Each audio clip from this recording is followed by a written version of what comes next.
एकाएकी पाठीवर पडलेल्या हाताच्या स्पर्शाने ते केवढे तरी दचकले आणि खाडकन मंचकावर उठून बसले. ती धाराऊ होती. मूळची गौरवर्णी असली तरी हात, कपाळ, गळा गोंदलेला असल्यामुळे ती सावळीच दिसत होती. तिला समोर पाहताच शंभूबाळ थरथरत बोलून गेले. धाराऊ आऊसाहेब. त्यांच्या दाट कुरळ्या केसातून ममतेने आपली कुणबी बोटे फिरवीत धाराऊ म्हणाली, "देऊ नका, म्या हाय नव्ह. आणि तिने बाळराजांचे मस्तक आपल्या छातीजवळ बिलगते घेतले. पलीकडच्या दालनातील दारांची धडधड आता निसूर झाली होती. वारे झोताच्या सुंकार आल्या पावली निघून गेला होता. ते पलीकडचे दालन निंबाळकरच्या वाड्यातील बाळंतिणीचे दालन होते. कैक सालापासून त्याच दालनात सईबाईचा जन्म झाला होता. धाराऊला, शंभूबाळांना ते काही माहीत नव्हते. धाराऊ आपल्या पदराने बाळराजांच्या कपाळी दाटलेला घाम टिपू लागली. अंधारात निसूर झालेल्या फलटणला घेर धरलेली बाणगंगा नदी निराधार किनाऱ्याला आसरा देत संथपणे वाहत होती. थोडे दिवस फलटणात मुक्काम करून बजाजी मामांच्या सह शंभूराजे राजगडावर परतले. या अवधीत कोंढाण्यावरून होणाऱ्या तोफमारीने हैराण झालेल्या जसवंतसिंगाने कोंढाण्याचा वेढा हलवून हताशपणे औरंगाबादेची वाट धरली होती. राजगड सोडून खासे राजे अहमदनगर औरंगाबादपर्यंतचा मोगलाई मुलूक जेर करून राजगडावर परतले होते. सुरत लूट, जसवंतसिंगाची माघार, मोगलाई मुलखाची मावळ्यांनी केलेली मारझोड यांनी औरंगजेबाच्या दिल्ली दरबाराची हवा तापू लागली. आपल्या या हालचालीचा नतीजा म्हणून औरंगजेब आता कोण मनसुब्याने पावले टाकील याचा विचार करीत राजे आपल्या महाले खिडकीच्या चौकटीजवळ पाठीवर हात बांधून उभे होते. त्यांची नजर गुंजवणीच्या वळणदार पात्रावर जखडली होती. हाताची सडक बोटे चळवळ करीत एकमेकात पुन्हा पुन्हा गुंतली जात होती. बजाजी भेटीला येत असल्याची मिळालेली वर्दीसुद्धा ते विसरून गेले होते. राजांच्या महाली आलेले बजाजी राजांना पाठमोरे पाहून क्षणभर घोटाळले. त्यांना आपल्या येण्याचा सासूद लागावा म्हणून अदबीने म्हणाले, "आम्ही परतावं म्हणतो राजे." राजांच्या राजकारणी विचारांची धावणी तुटली. वळते होत ते बजाजींना म्हणाले, "एवढ्या जरोरीने निघणं करता आहात बजाजी?" "जायला पाहिजे राजे." मृग तोंडावर आले. जाण्यापूर्वी एक बाब कानावर घालावी म्हणून तसदी दिली. "तसदी कसली? बोला." राजे शांतपणे चालत बजाजींच्या जवळ आले. "थोरले महाराज गेले" म्हणत क्षणभर बजाजी शहाजीराजांच्या आठवणीने गप्प झाले. "होणार चुकत नाही राजे. माणसाच्या हयातीचं माणसाच्या हातात काहीच राहत नाही. बाळराजांना फलटणात समोर बघताना आम्हाला कैक वेळा महाराजांची याद आली आणि एक गोष्ट मनाला भिडून गेली. आता बाळराजांचे हात पिवळे करायला पाहिजेत. घरात मर्तिक घडलं असता 1 वर्षाच्या आतच ते व्हायला पाहिजे. नाहीतर शास्त्राप्रमाणे 3 वर्ष काही शुभ कार्याला हात नाही घालता यायचा." बजाजींचे बोल ऐकताना राजांचे मन खोल तळवटातून घुसळून उठले. ते बजाजी बोलत नव्हते. सईबाईंच्या वरचा त्यांचा प्रेम बोलत होता. राजांनी पडत्या काळात दिलेल्या थोर मनाच्या आधाराची जाण बोलत होती. राजे क्षणभर बजाजींच्याकडे नुसते बघतच राहिले. शंभूबाळांचा विवाह ही नुसती कल्पना ऐकतानाही त्यांच्या राजकारणी देहातील आबासाहेब मोहरून उठले होते. क्षणभर राजे औरंगजेब, त्याचे डाव, त्यावरचे प्रतिडाव हे सारे विसरूनच गेले.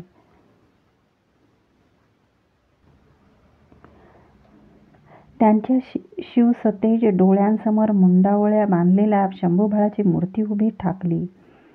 शांतपणे हसत राजे बजाजींना म्हणाले, "बरी बात काढलीत बजाजी. या निमित्तानं तरी आमच्या माँसाहेबांचं दुःख थोडं हलकं होईल. गड उतरण्यापूर्वी तुम्हीच ही गोष्ट जातीनिशी त्यांच्या कानावर घाला." ते ऐकताना बजाजी मामांचा चेहरा आनंदाने उजळून निघाला. समाधानाने ते निरोप घेऊन राजांच्या महालाबाहेर पडले. त्यांच्याकडे बघताना राजांच्या हाताची सडक बोटे अत्यंत हळुवारपणे छातीवरच्या जगदंबेच्या माळेतील कवड्यावरून फिरू लागली. विचारात हरवलेल्या राजांच्या जागत्या निमुळत्या डोळ्यांसमोर अंबराईचा रसवंत घेर असलेल्या शृंगारपूर उभे ठाकले. त्यांना दोनच मूर्ती दिसू लागल्या. शृंगारपूरकर शिर्क्यांची कुलदेवता भावेश्वरी आणि पिलाजी शिर्क्यांची ईश्वरी भावाची राजसकन्या राजाऊ जीव. राजांनी शृंगारपुराला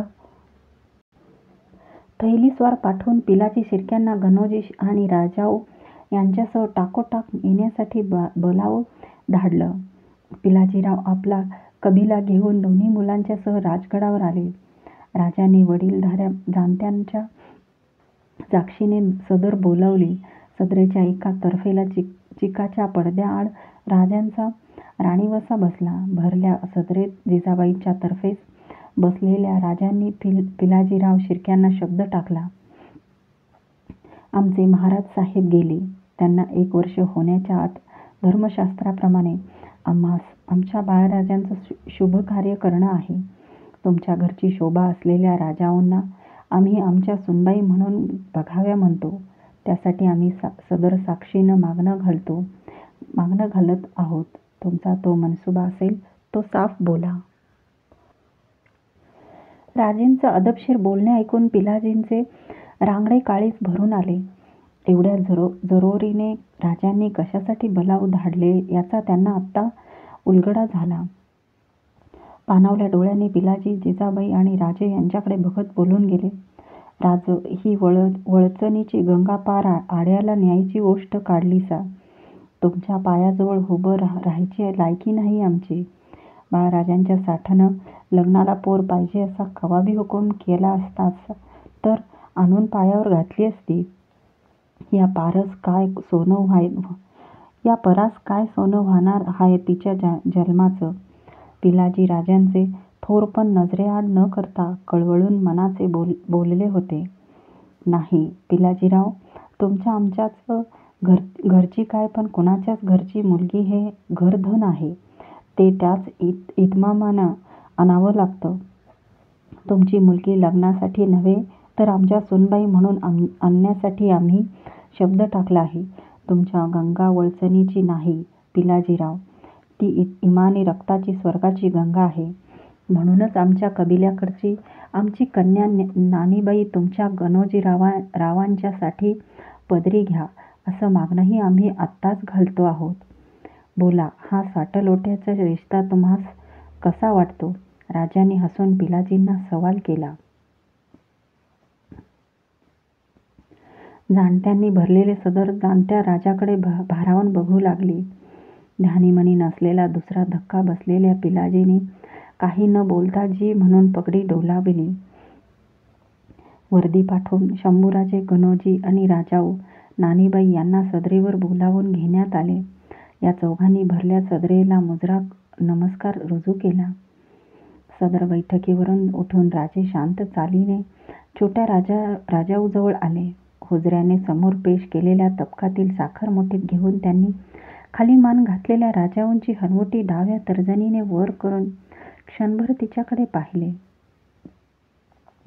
राजाऊंच्या डोळ्यात समोरचे राजे मावत नव्हते. सदरेकडे बघत राजे म्हणाले, शृंगारपूरकर पिलाजीराजे शिर्के यांची कन्या राजाऊ आमचे फर्जंद शंभूराजे यांच्यासाठी आम्ही सदर साक्षीनं आणि माँसाहेबांच्या आशीर्वादानं पक्की करीत आहोत. राजांनी मुठीतील साखर राजाऊच्या तोंडात भरली. उपाध्यायांनी पुढे केलेल्या तबकातील कुंकू घेऊन त्याची आडवी चिरी राजाऊच्या कपाळी रेखली आणि राणीवशाच्या रोखाने एक निसटती नजर चिकाच्या पडद्याकडे दिली. राजाऊने वाकून राजांचे पाय शिवले. पडद्याआडच्या राणीवशात क्षणभर कुजबूज उठली. राजाऊच्या तोंडी साखर भरण्यासाठी कुणी जावे यासाठी नजरेनेच जाबसाल झाले.